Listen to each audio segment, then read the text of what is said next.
Astro tourism ఇటీవల ట్రెండ్గా మారిన tourist spots.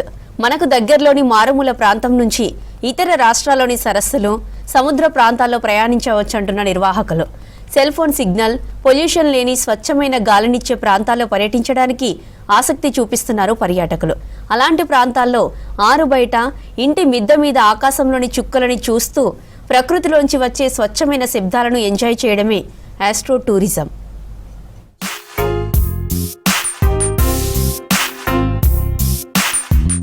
పగటిపూట తిరిగే సాధారణ పర్యాటకానికి భిన్నంగా రాత్రి వేళలో ఆకాశాన్ని చూస్తూ గడపడమే ఆస్ట్రో టూరిజం ప్రధాన ఉద్దేశం. లదాఖ్లోని ఖగోళ శాస్త్ర శిబిరాలు, గుజరాత్ ఎడార్లలోని రాత్రి ఆకాశ యాత్రల వంటి వినూత్న అనుభవాల పట్ల యువత ఇప్పుడు ఆసక్తి చూపుతోంది. నక్షత్రాల కింద నిద్రించడం, ప్రకృతి నిశ్శబ్దాన్ని ఆస్వాదించడం వారికి సరికొత్త ఉత్తేజాన్ని ఇస్తోంది. ఉరుకులు పరుగుల జీవితం, నిరంతరం ఒత్తిడికి గురిచేసే సాంకేతికత నుంచి ఉపశమనం పొందాలని కోరుకుంటున్నారు నేటి తరం. ఆస్ట్రో టూరిజం నల్లని ఆకాశంలో నక్షత్రాలను, ఉల్కపాతాలను చూడడం, కాంతి కాలుష్యం లేని చీకటి ఆకాశ ప్రదేశాలను సందర్శించడమే దీని ప్రధాన ఉద్దేశం అంటున్నారు నిర్వాహకులు.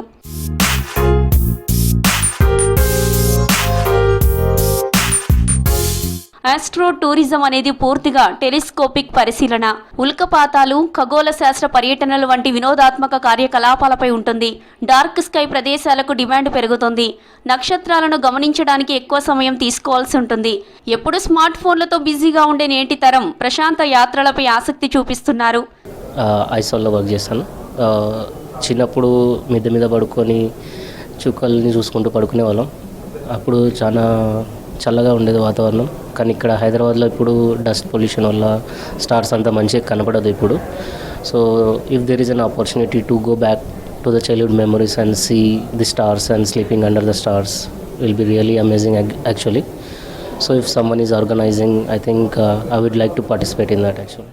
భారత్లో తక్కువ కాంతి, కాలుష్యం ఉండే ప్రదేశాలు ఎన్నో ఉన్నాయి. లదాఖ్, హిమాచల్ ప్రదేశ్లోని స్పితిలోయ, గుజరాత్లోని రాన్ ఆఫ్ కచ్, కర్ణాటకలోని కూర్గ్, మహారాష్ట్రలోని కొన్ని గ్రామీణ ప్రాంతాలు నక్షత్రాలను వీక్షించే పర్యాటకులను ఎక్కువగా ఆకర్షిస్తున్నాయి. నేను ఐటీ కంపెనీలో వర్క్ చేస్తాను. చిన్నప్పుడు ఇంట్లో అమ్మమ్మ వాళ్ళ ఇంట్లో వాళ్ళు వెళ్ళినప్పుడు టెర్రస్ మీద పడుకునే వాళ్ళం సమ్మర్ హాలిడేస్ అప్పుడు స్టార్స్ అవి కనిపించేవి. ఇప్పుడు city life in Hyderabad for very long time now. అసలు ఆప్షనే లేదు. Almost I don't think I've ever seen more than 2-3 stars స్కైలో. సో చాలా మిస్ అవుతాము. ఐ థింక్ ట్రిప్స్ ఎవరైనా ఆర్గనైజ్ చేస్తే లైక్ సిక్కిం, లడాక్ లేదా అయినా లోకల్ విలేజెస్లో ఎక్కడైతే ట్రాఫిక్ తక్కువ ఉంటుందో అప్పుడు మళ్ళీ ఇది ఎక్స్పీరియన్స్ చేయడానికి ఉంటుంది. చేస్తే అప్పుడు చాలా చైల్డ్హుడ్ మెమరీస్ అన్నీ వస్తాయి. It be very nice. ఖగోళంలో జరిగే అద్భుతాలను చూస్తూ విశ్వంలో మన ఉనికి ఎంత చిన్నదో గ్రహించేలా చేసే ఈ పర్యాటకాన్ని చూడాలని సూచిస్తున్నారు ఆస్ట్రో టూరిజం నిర్వాహకులు.